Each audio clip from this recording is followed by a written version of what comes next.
Pero nanatili ako. Sir, guys, nakahimo na kasi ako. Kanina ko ba ito ginawa?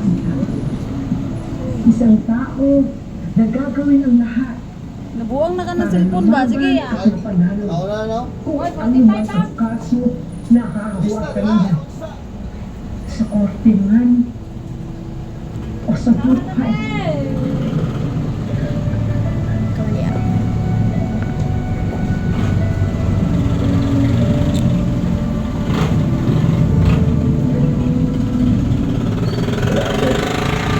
MD na second birth certificate ni Monica.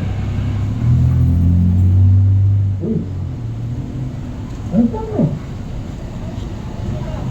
Walang kwenta yung documents ni Monica kay Bufu. Tapos itong name niya, fit to be a mother pa, based dun sa evidence nila. Alam mo, matatalo talaga tayo kung yung mga iniisip nila, yung mga nabanggit ng ebidensya. Alam ba? Masisip ko rin natin. May evidence pa ba tayo na magpapanalo natin? Hindi pa tapos yung presentation natin. Hindi pa tawag pa yung sumili. Hindi pa tapos yung laban. May isa pa tayong pag-isip. Yung psychological evaluation. Ano, may resulta na ba?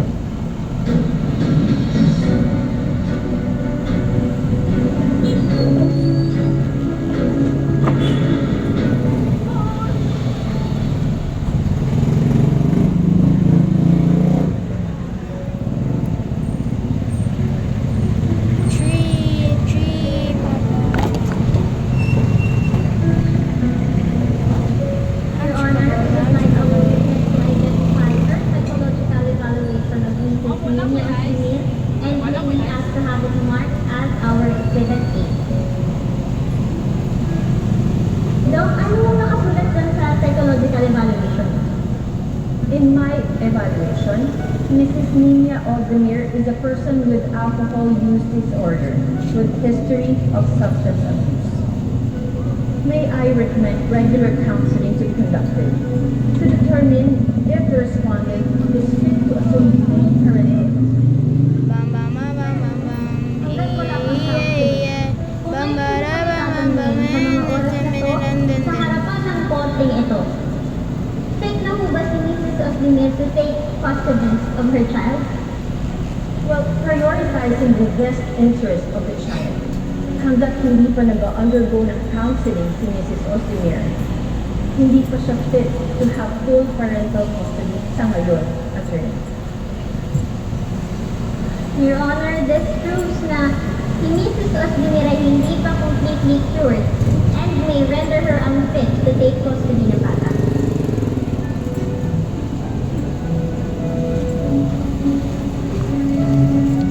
Kachik, kachik, kachik, kachik, kachir.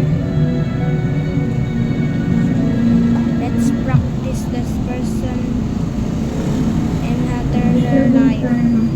Demanded further proceedings to conduct to determine the fitness of the petitioner to assume custody of her Comment lang child. kayo below Therefore, sa inyong pending the completion of tutorial. petitioner's counseling Tutorial! Who is that the may render her person? fit.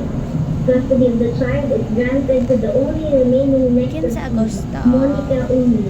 But subject to the petitioner's tutorial. visitation rights in accordance I'm with here the lang March this 23, comment lang kayo. 2024 order of I'm the here trial to court. support you kung So gusto ordered. niyong matuto nito. Estudyante na mabait. Oo, Monica. Sa'yo binibigay ng korte ang custody ni Hope. Bara, bara, bara. Mere, me, me, me, me.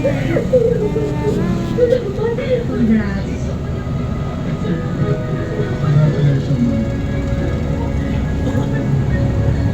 Pero, hindi Bara, ako. bara, Pwede pa bara. rin naman yung bisitahin yung bata. Oo. At pwede pa rin silang mag-fight ng abila. Lalo na kung mapabuti nila yung sarili niya para maging fit parent sa mag-isip. Nasaan na pala si Bo?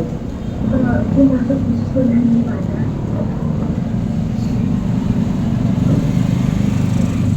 Monica! Monica! Lumabas ka dyan! Pinapagwalan ako! Na-receive na rin yung hatol.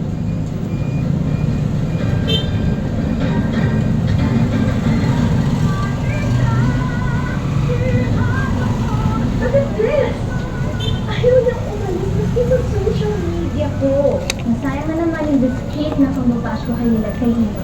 Kapanalo pala niyong cake? That Lynette is a magical creature. Alam mo, she put a evil spell on all of us. Ano nagaling yan? Eh, kasi di ba, sa sobrang busy na schedule ng isang attorney, paano pa magkakaroon ng love life? At ang tanong, sino naman magkakagusto sa akin? Hindi yan totoo. Mali mo naman yung tao para sa'yo. Nasa tabi-tabi lang.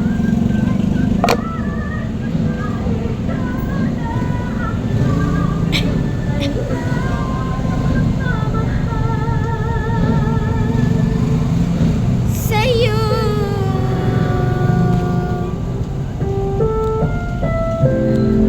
Ang problema,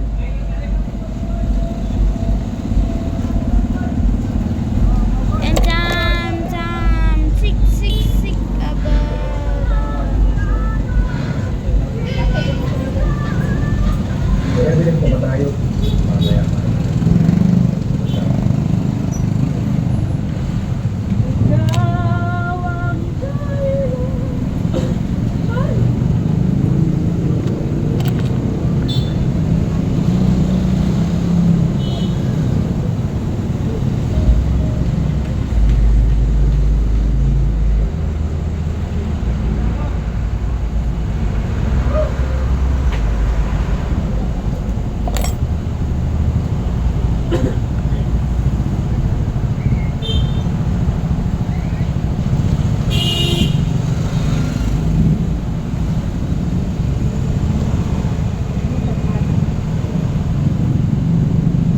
tumahimik ka nga. Ano pinagsasabi mo?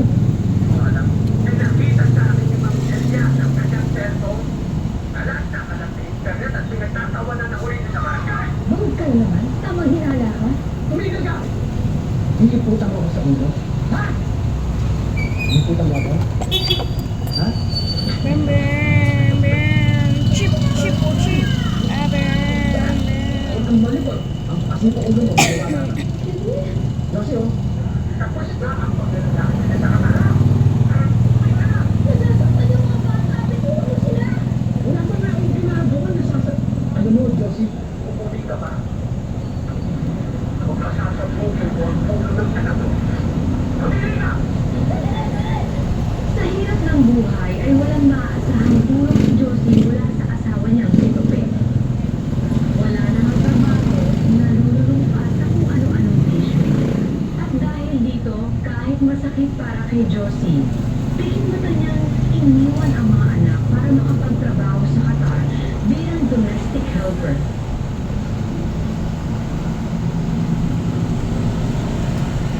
Ano pala?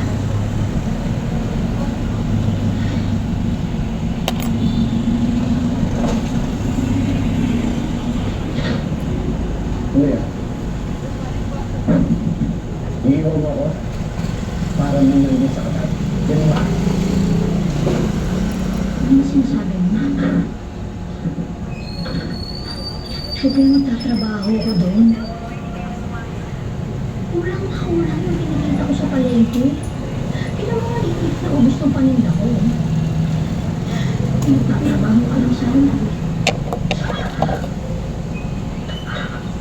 Nasasabi mo, wala akong silbi! Wala akong silbi! Matugan ako! Ganun ba? May susunod ito. Susunod ito.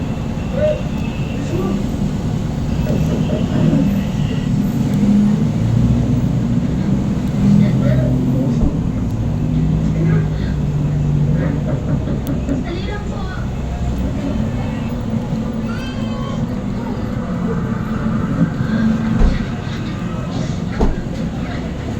Kapitan, Magandang araw, Alino. nag-aaral. Buti po, napadaan kayo. Mali ba lang ako sa pangasawa mo? Alam namin na nandito ang asawa mo. Narinig namin na nag-aaway kayo habang nasa labas kami. Pwede, ano siya? Kapitan! Magandang tangali ko. Ano tangali? Pwede, maaari ka bang maimbitahan sa barangay? Sumawa ang pangalan mo sa mga listahan ng nagtatalag dito sa lugar natin. Kapitan, wala akong kinalaman dyan. Wala kinalaman. Huwag kang mag-alala. Invitasyon lang to. Para lang malinaw ang pangalan mo. Kapitan, chismis lang. Going straight na ako, di ba, Jessie? Diba? Whatever. Kamusta? Sa pag-aaral. Ano ka, minister? Tayo na kayo dito.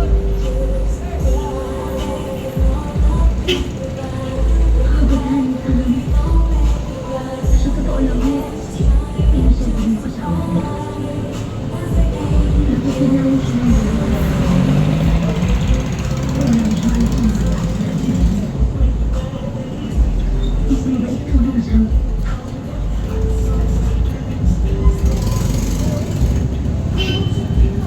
Nanay Elvara, maraming salamat. Tulungan mo ako kami yan nga. Tulungan mo ako sa airport. Maraming maaari. Hindi ko bang nagtutulungan? Pasuwi na lang din kung pwede pakitinatin na yung mga anak ko. Ano problema maaari? Hindi, anak. Kulang ka lang sa kapatid mo, ha? Hindi ka lang napakapait ka, ha? Huwag kayong magpabigat sa anak niyo. Lalo-lalo na sa tatay niyo, ha? Si Josie. Yung asawa mo ang pabigat eh. Alam mo niyo pa. Kung ano-ano pa ako i-invento para ko man sa barangay.